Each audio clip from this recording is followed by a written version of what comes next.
Ya teman-teman, halo, selamat malam semuanya. Kita ketemu lagi di acara monolog sharing session ya. Malam ini saya mau sharing sedikit sih tentang rivalitas ya. Tentang rivalitas ini tentu saja sangat menarik. Artinya kita bisa melihat banyak sekali sampel atau contoh atau keteladanan yang bisa kita ambil ya. Jadi kita akan coba melihat ya malam ini. Saya juga salah satunya ya yang membuat saya sangat tertarik itu adalah pembahasan mengenai um, rivalitas antara dua musisi besar ya di abad 18 mungkin ya menuju 19, yaitu rivalitas antara Wolfgang Amadeus Mozart dan Salieri. Dua-duanya ini sama-sama hebat ya, sama-sama punya skill dan sama-sama komposer ya, bisa membuat komposisi yang sangat menarik. Dan dua-duanya ini sangat dihormati dan disegani ya di era itu. Nah, cuman yang membedakan itu sebetulnya begini. Nah, cuman sebelum itu ya saya mau sampaikan bahwa ada salah satu karya dari Mozart ini yang mungkin sampai hari ini adalah masterpiece-nya ya. Jadi di akhir hayatnya ya, menjelang akhir hayatnya dia itu sudah terbaring sakit gitu ya.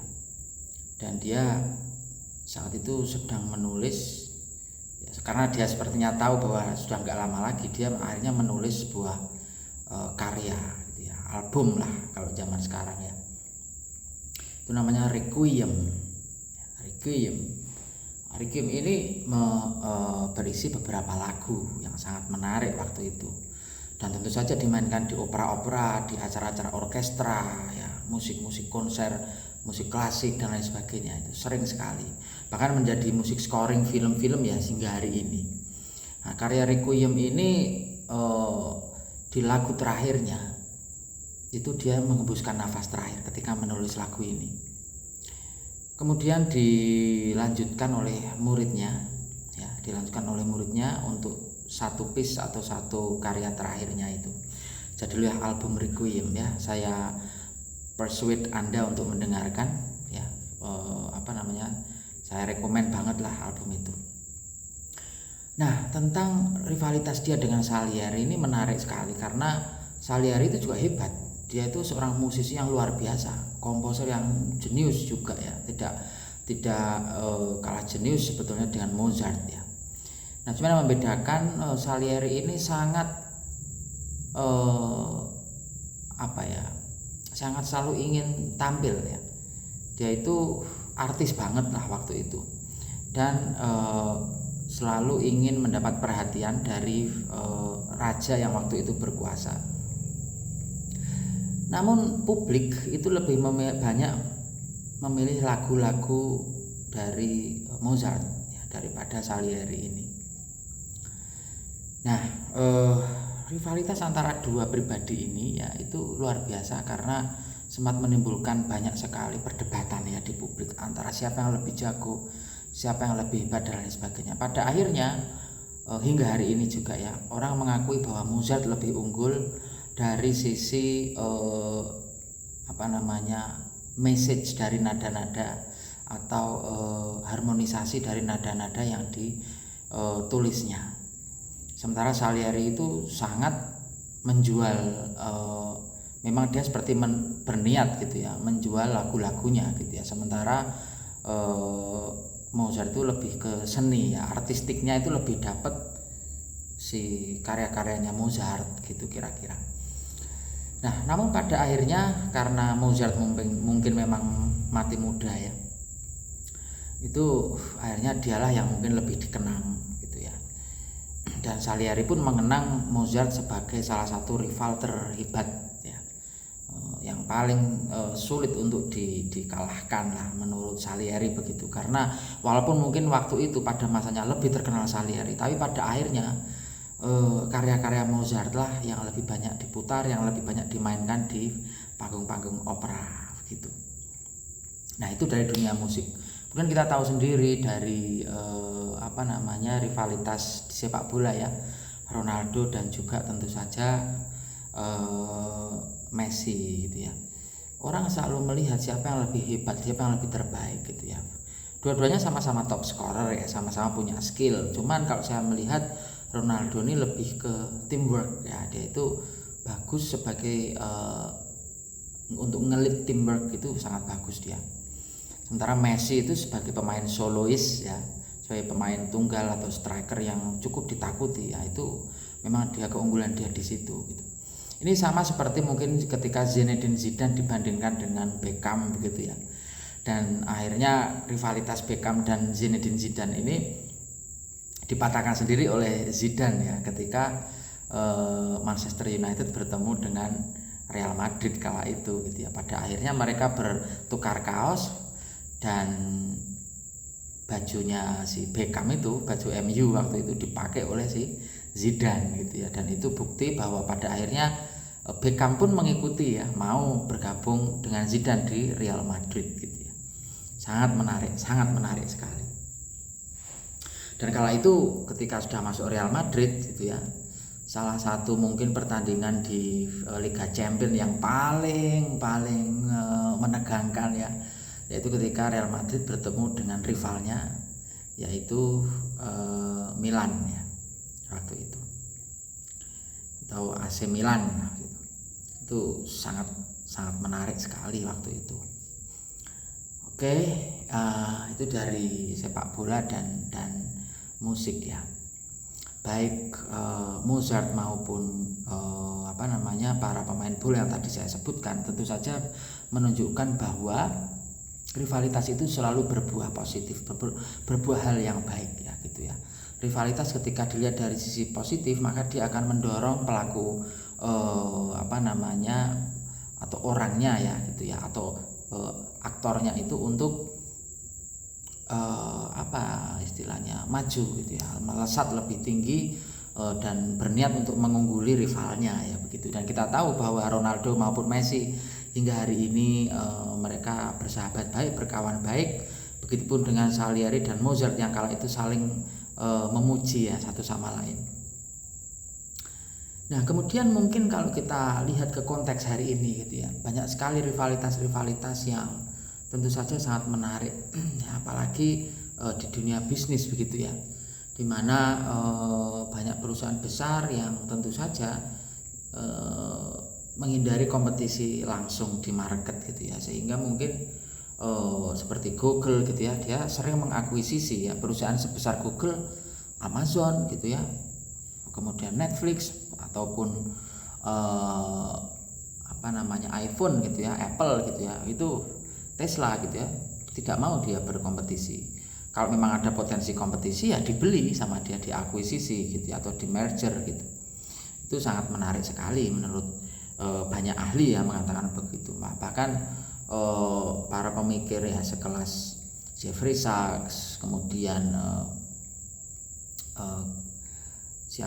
John Mearsheimer gitu ya, Clara Mattei gitu ya, mengatakan bahwa memang yang membentuk kapitalisme modern sebetulnya ya hegemoni dari perusahaan-perusahaan besar itu ya, bagaimana mereka memonopoli market dengan mengakuisisi calon pesaing atau kompetitor potensialnya begitu.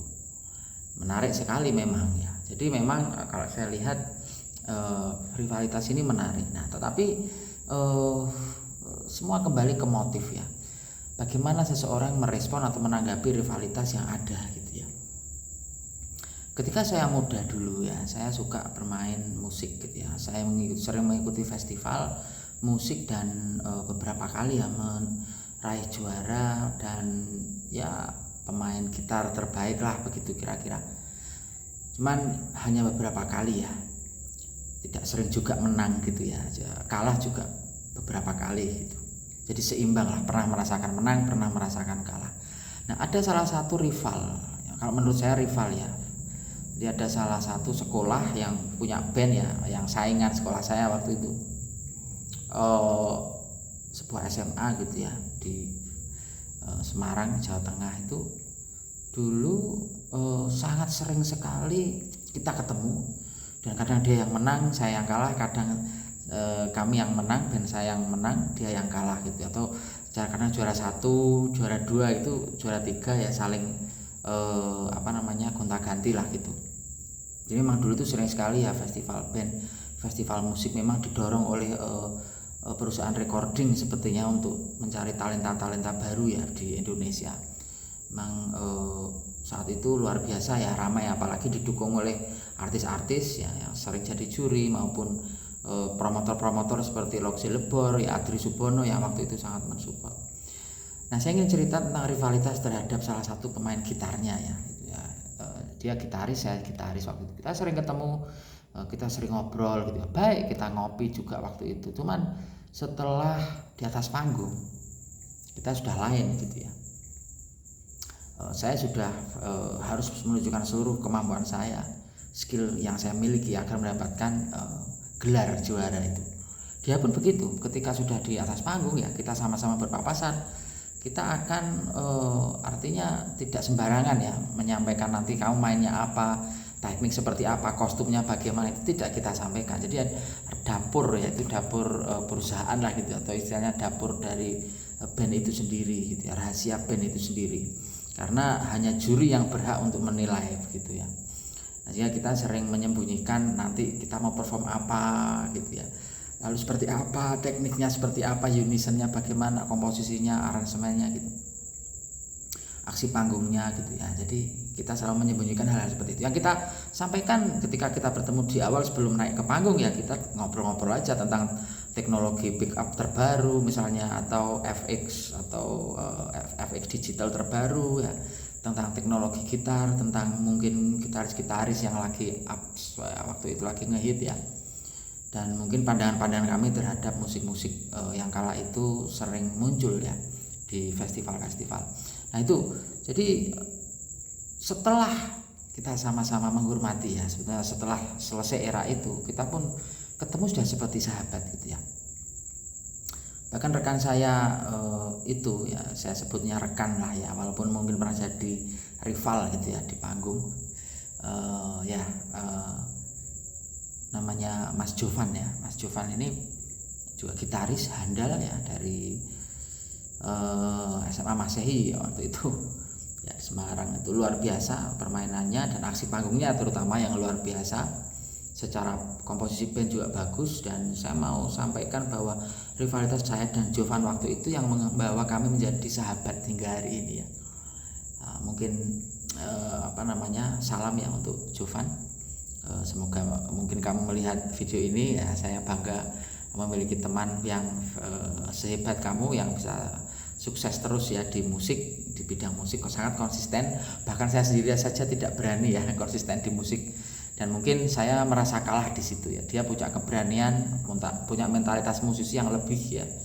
Dia fokus di musik, dan saya mungkin melepaskan gelar musisi saya dan kemudian menjadi YouTuber atau bekerja swasta lah begitu ya.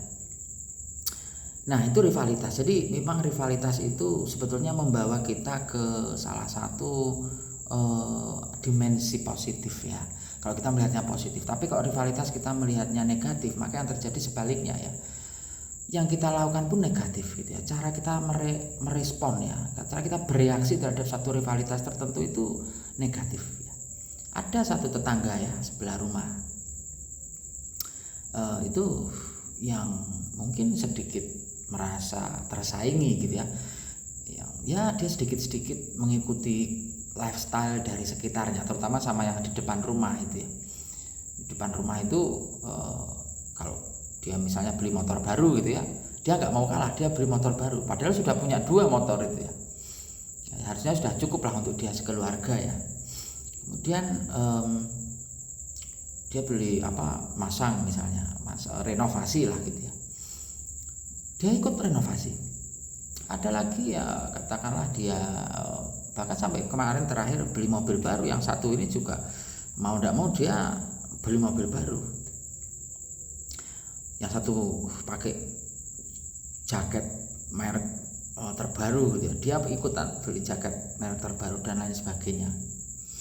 Yang satu bikin acara keluarga rame-rame, yang satu juga ikut rame-rame gitu. Nah ini saya sebagai tetangga yang mungkin cukup jauh ya jaraknya beberapa rumah gitu, walaupun satu blok itu ya melihatnya ini hal yang menarik dan lucu sebenarnya ya. Tidak harus begitu juga ya, walaupun mungkin dia tidak merasa rivalitas banget sama depan rumahnya, cuman dia merasa bahwa dia jangan mau kalah ya. Mungkin positifnya adalah dia termotivasi ya untuk lebih berkembang ya secara aset ya, dia punya inventory, punya aset banyak lah gitu di rumahnya. Tapi saya rasa ada hal yang menurut saya mungkin perlu dikaji ya, perlu atau tidak gitu ya.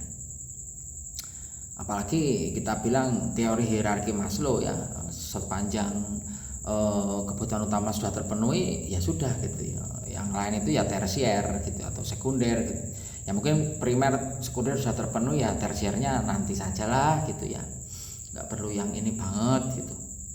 Nah ini kadang kita terjebak dengan dualisme ya, atau pemikiran rivalitas dari dua hal ini gitu. Maka kalau saya bilang sebaiknya kita posisinya netral saja gitu ya. Saya pun melihat dari ya rivalitas semacam itu ya, itu terutama di dunia kantor gitu ya, daripada kita itu oposisi gitu ya, maka lebih baik kolaborasi gitu ya. Artinya rival itu kita belajar saja dari dia, karena dia pun pasti belajar juga dari kita untuk hal-hal yang mungkin dia kurang ngerti gitu ya. Nah itu jadi menariknya di situ teman-teman. Kita bicara rivalitas ya, itu selalu berkaitan dengan keunggulan-keunggulan. Nah kita bicara keunggulan, maka dia akan sampai ke prinsip competitive edge atau competitive advantage, kelebihan kita sebagai pribadi atau personal dan profesional itu di mana. Nah, itu yang akan membedakan kita, karena saya percaya bahwa setiap manusia adalah unik. Baik Salieri dan Mozart tadi maupun Ronaldo, Messi atau Zinedine Zidane dan Beckham gitu ya, ataupun saya misalnya dengan Jovan, itu sebetulnya ya tidak perlu berlebihan melihatnya ya, karena kita sama-sama saling belajar sebetulnya, saling belajar gitu. Pada akhirnya mereka akan menjadi teman baik gitu ya, rivalitas yang cukup menarik gitu ya, rivalitas yang positif begitu, yang membawa untuk maju, bukan sebaliknya ya, rivalitas yang kemudian membawa untuk hal-hal yang negatif gitu ya. Oke, mungkin itu dulu ya sharing dari saya, semoga membawa insight ya, memberikan sedikit wawasan lah gitu ya, atau masukan ya informasi lah mungkin ya, semoga bermanfaat yang saya sharingkan. Agak belibet ini memang jam-jam segini ini ya, jam-jam ngantuk. Saya juga mungkin bisa dibantu untuk subscribe maupun like ya, share juga, terima kasih. Komen silahkan di bawah, karena komen yang membangun atau kritik yang membangun ya, itu akan membuat saya lebih improve lagi ya, lebih bisa memperbaiki karya-karya saya untuk bisa saya share di video ini ya begitu. Terima kasih teman-teman semua, sukses selalu untuk kita semua. Bye bye.